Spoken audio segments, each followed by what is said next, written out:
girls, welcome back to my channel and welcome to an end of summer evening routine. As you can see, I just did a little bit of an overview of the kitchen and I have felt as though our evenings have looked like this quite a bit in the summertime. I have said all summer long that I feel like I am an unpaid Uber driver. I'm driving the kids back and forth to multiple camps, sometimes 3 different camps in a single day, which kind of has my mind spinning. So in the evening time, I really like to try my best to slow down, to clean up the house, to clean up the kitchen, and to throw together a nourishing dinner, even if it's made with really simple ingredients. So I'm done with the dishes. I've made myself a beautiful little herbal tea. We're going to continue cleaning a little bit, fold some laundry, then I'm gonna start cooking dinner and take you girls through this relaxing summer evening routine as I'm grasping onto these longer days, but they are definitely feeling cooler and shorter by the minute, and I'm not ready for it. I'm not ready for fall. I love the fall, don't get me wrong, but I just feel as though we've had the most incredible summer and it went by in a flash. So I'm doing everything I can, documenting it to remember this beautiful summer and also just the slow pace that tends to come with summer. It is a slower, more relaxed pace, so I'm doing everything I can to embrace that.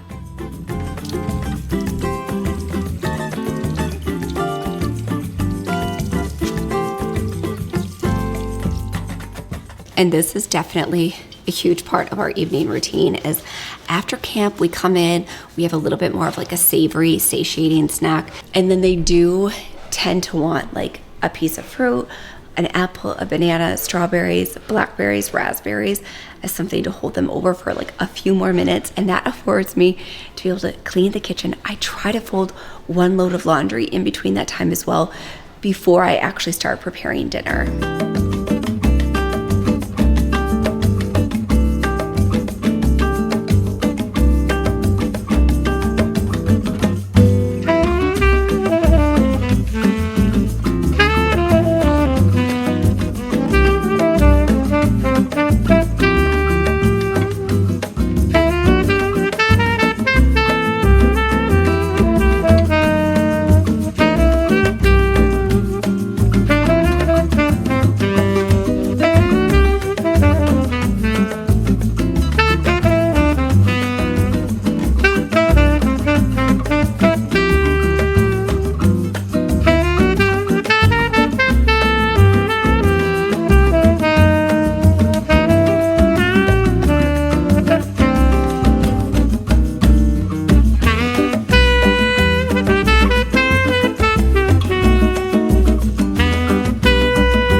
never tried the organic feta from Costco, I highly recommend it. It's delicious. It's made from sheep's milk. So if you are a little bit sensitive to dairy, we tend to tolerate sheep and goat products a little bit easier sometimes than cow's milk. But in my house, we actually do fine with regular dairy. However, I just absolutely love the taste.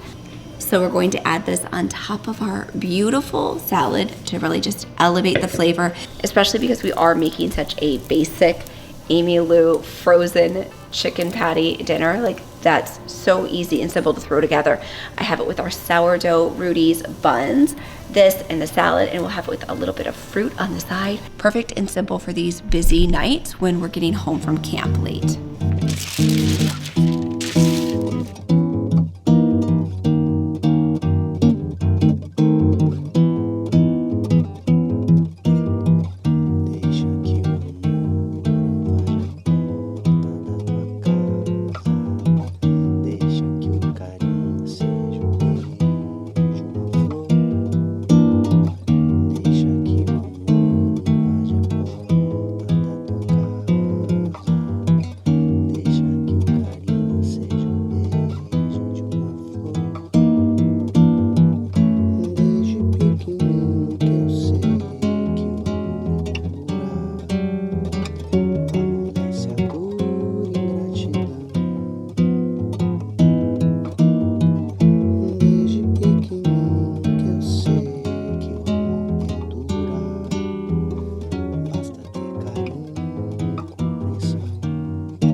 So I always prep my protein coffee the night before. Well, I prep all of the coffee the night before, but I prep all of my powders into my mug. That way in the morning, all I have to do is add in a little bit of milk and then take the whisker or the frother and blend it all together. So I'm going to walk you through how I prep my protein coffee, because this has definitely been something I've shared a ton about over the last couple months. So I figured I would show you how I actually prep it the night before. So the biggest ingredient, and the one that really packs the biggest protein punch, is the gelatin. So each scoop of the gelatin has 10 grams of protein. Now, when I'm doing it in this larger tumbler, I put 2 heaping scoops. Sometimes in the smaller one, I'll only put 1.5, just depending on the kind of day I have the next day. I do find that I tend to need a little bit more milk when I add 2 scoops, and I don't always have the capacity to froth it all together. But tomorrow I do have a busy day. I'm driving the kids to camp and I'll be out of the house for a few hours, so I am going to put 2 scoops of the gelatin. So the thing with the gelatin, and I've mentioned this in the original protein coffee video, which I will have linked for you in the description box down below. The thing with the gelatin is that it is not a complete protein. So that's why it is important to add cow's milk, or you could use heavy cream, you could use butter. I'm going to be using whole milk. You can use raw milk, whatever you have. But the importance of the milk is because then it does make this gelatin that complete source of protein. So for 1 tiny little scoop, that's 10 grams, and we're adding 2 of them in. So there alone, we have 20 grams of protein, which is incredible. Then I'm going to be adding in 1 scoop of the Ancient Nutrition collagen. This 1 scoop will have another 10 grams of protein.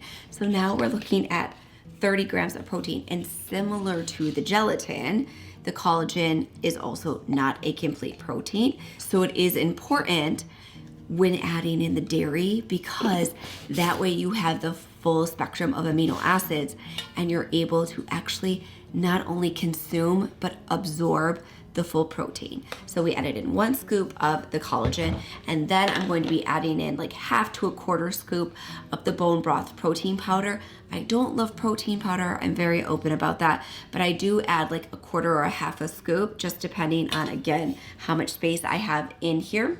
1 whole scoop is 20 grams of protein, so because I'm only going to be adding in about 1/2 to 1/4, I'm only going to be getting another 10 grams. But nonetheless, still an incredible serving of protein. And the reason I love the bone broth protein powder, and if you've been following my Glow Up to 40 journey, then you will know that I love using bone broth for my skin health, my digestive health. I honestly feel as though it's been a huge part of my Glow Up to 40. I always say that I'm not like aging backwards. It's not like Benjamin Button, but I definitely think I'm glowing. And I want to say that this comment was on a video I got last week or maybe the week before, where somebody hadn't watched my channel in a while. And then when she realized how old I was turning, she was like, wait, what? Now I need to start drinking a bunch of bone broth. So I do drink a ton of actual just bone broth. And in many of my videos, which I will have linked for you down below, we also make a ton of my homemade bone broth, and so I'm drinking bone broth every day. And in addition to that, I love these little bone broth stick packs. So I'm getting in a ton of bone broth every single day. I mean, at a minimum 12 ounces, if not upwards to like 16 ounces of bone broth a day. So I really think that's helped with the integrity of my skin, the glow of my skin, the elasticity, given it's not going to reverse my wrinkles, and I'm an expressive person, I don't have Botox, so you know, I can't ask the world out of it. But the reason I love using the Dr. Josh Axe products is because they are bone broth derivatives. So your collagen and your protein powder. So we have that. And then of course, gelatin. When you drink bone broth, when you make bone broth, gelatin is a huge part of the entire bone broth experience. The glycine and the gelatin, the protein, the amino acids, all of these essential nutrients are incredible. And when we think back, like traditionally, the way that humans used to eat hundreds and hundreds, if not thousands of years ago, it was animals from head to tail. And then obviously with industrialized farming and people moving into city centers, our food sourcing, so much has changed. Convenience, I mean, I just showed you bone broth in a box, and I also showed you bone broth in a stick pack where you add hot water. So I'm not complaining about the convenience by any means. It's just different, right, than ancestrally how we used to eat. So we just have to work with it rather than work against the lifestyle and the modern day environment. Like, I'm so grateful for the modern day environment that we have, because I'm here connecting with you girls right now, and I wouldn't be able to do that hundreds of years ago. But with that being said, we just have to be a little bit more strategic, and the way that we pair nutrients together is a really excellent way to do that. So this is how I put everything together for my protein coffee the night before. I also add in 1 scoop of organic inulin, and inulin is incredible for, again, our digestive health, because our skin health is so closely linked to our digestive health. And so I'm adding in 1 scoop of inulin. It's also a beautiful source of fiber. And if you have followed me for any period of time here on YouTube, then you will know that I think fiber is probably one of the most important nutrient groups that we can consume from a hormonal perspective, from a satiety perspective. Fiber, fiber, fiber. If you eat fiber and protein all day, you'll be good as gold. I can promise you that. But I love carbs. We love carbs. We love our smoothies, our Japanese yams, our quinoa. We love carbs around here. But what I'm saying to you is, simplistically speaking, if we really want to become heavy hitters when it comes to nutrient groups, fiber and protein, lead with those first. You will always feel satiated, and it will be incredible for your hormone health. So we've got all of this in my mug now. Then I'm going to be adding a little bit of Ceylon cinnamon. You can use any cinnamon, and then that's it. Then I just kind of set the lid on it. I set it here next to the coffee maker. Then when I come down in the morning, I just add in the tiniest little bit, like a 1/4 cup to a 1/2 cup of milk. Honestly, 1/2 cup is too much unless it's in like a larger tumbler. It's more like a 1/4 cup of milk. I whisk that together with my new cowboy colostrum whisker, which is like an absolute beast. Like, I'm loving the colostrum. I'm 1 week in, I'm 6 days in right now at this point. So far, I'm loving it. I'm going to try the Armor colostrum next, but this one I've been doing the dry scoop, and it's really, really great. I've been loving the way that it's been impacting my energy, my digestion. So stay tuned. I said I would check in with you girls at the 2-week mark. But more than anything, for this alone, for the frother, I'm like, it would be worth ordering just for this frother. You girls, like, I bought ones from Crate and Barrel, from Williams Sonoma, Sur La Table, Whole Foods, Amazon. I bought them all. None of them are as premier as this one. So I do have a discount code that you can use in the description box down below if you want to purchase this. So this is definitely an integral part of my evening routine, because if we don't plan ahead, you guys know I wake up so early. I'm kind of coming over here first thing in the morning, I prep my water already. So we've got the water in here. For the lemon ginger tonic, I make my tonic, drink that down. I do my quiet time, journaling, and those things. And then I want to move directly into my coffee. And so having this all ready to go means I'm not going to skip it. It means I'm not going to take a shortcut in the morning, because I'm not innately a morning person. I'm not going to take a shortcut because it's here, it's prepped, I pour the milk, and we're ready to go. So another thing I want to mention is that I know, like, all over Instagram and TikTok, the craze is that if you drink coffee on an empty stomach, that it can disrupt hormone levels, especially cortisol and insulin. And so there definitely is some truth to that. On a biochemical level, yes, certain people and certain genetics are most definitely more sensitive to that type of influx of hormone spiking in the morning. Not everybody is susceptible to that. Many people can drink coffee on an empty stomach while fasting, and it actually can stabilize their insulin and stabilize their cortisol. So we kind of have to be careful making blanket statements like, every woman, if you drink coffee on an empty stomach, you're going to spike your cortisol and your insulin's going to be on a roller coaster. Not necessarily true, especially for my ladies that are in menopause, because us ladies, you know, when we hit menopause, I actually kind of recommend a little bit of fasting. And you girls know I'm not a huge fan of fasting on a long-term basis, especially for menstruating women. But the conversation changes when we get into late stage perimenopause and into menopause. I don't dislike a little bit of fasting. So, you know, having your lemon ginger tonic and just doing some collagen in your coffee in the morning. And then when you're ready to break your fast, you can do that with some protein, a protein coffee, whatever is your choice. But to say that every woman needs to eat before they have coffee isn't scientifically proven and doesn't quite align with the mechanics of how the body and the hormones and the endocrine system always on a black and white level respond to caffeine. But the long roundabout way is that I was going to say is, if you are somebody who is sensitive to caffeine on an empty stomach, because again, that is very real. And that's why bio-individual nutrition is so important, because all of us have lived very different lives. We have very different genetics, and that is a beautiful thing, but everybody is different. And bio-individual nutrition is so important for that reason. But if you are somebody who is sensitive to caffeine on an empty stomach, I've got you, girl. This is an incredible way if you're somebody who doesn't wake up hungry, you don't want to eat first thing in the morning, but you can't have coffee on an empty stomach. Let's talk about at a minimum of 30 grams of protein, if not upwards to 45, 50 grams of protein in your coffee alone. So I will also have my Like to Know It post that has all of these ingredients in there. So you can go ahead and just shop that post and snag everything to start making your own protein coffee at home.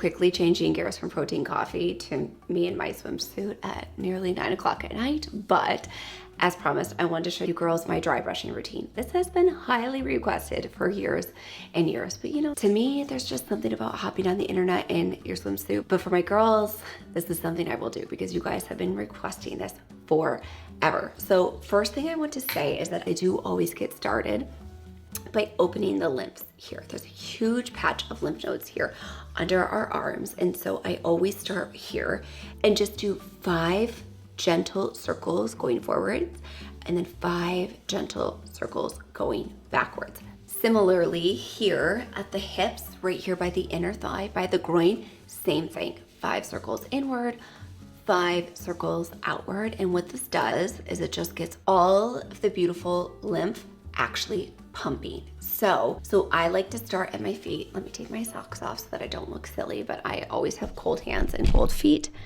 Recovering Hashimoto's. This is something I just do in the shower. So I just hop into the shower, I get undressed, hop into the shower, do this. It takes me 3 minutes, and then I turn on the water, I hop out and let the shower heat up, and then I get in to take my nightly shower. So that's where I'm typically doing it.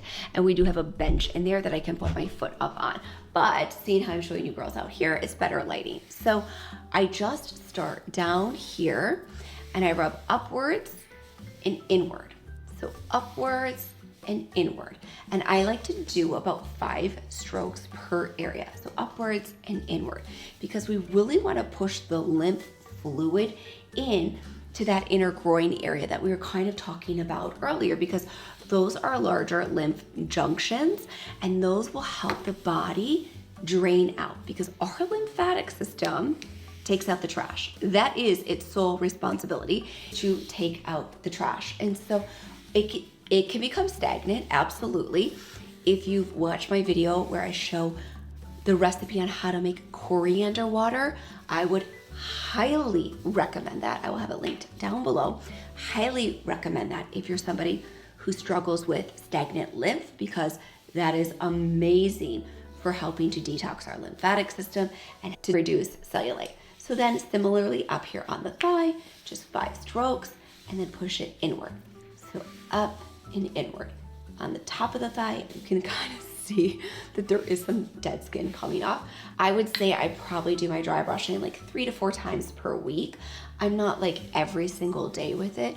I used to be amazing about this before I had kids, but you know, life gets busy. So then even when I go under the thigh, I'm going down, well, up and inward. Because we really want to put all of that lymph into that junction area. Circular motions on the tummy for 5, and then I push it up, right? Because we want to really move all of that lymph fluid up to our heart, which is pumping, right? It's pumping that blood, that circulation, and the lymphatic system. So then when you get to your arms, same thing, up and in, up and in, upwards and inward, into that underarm area that I was showing you earlier that we started to open up. So up and in.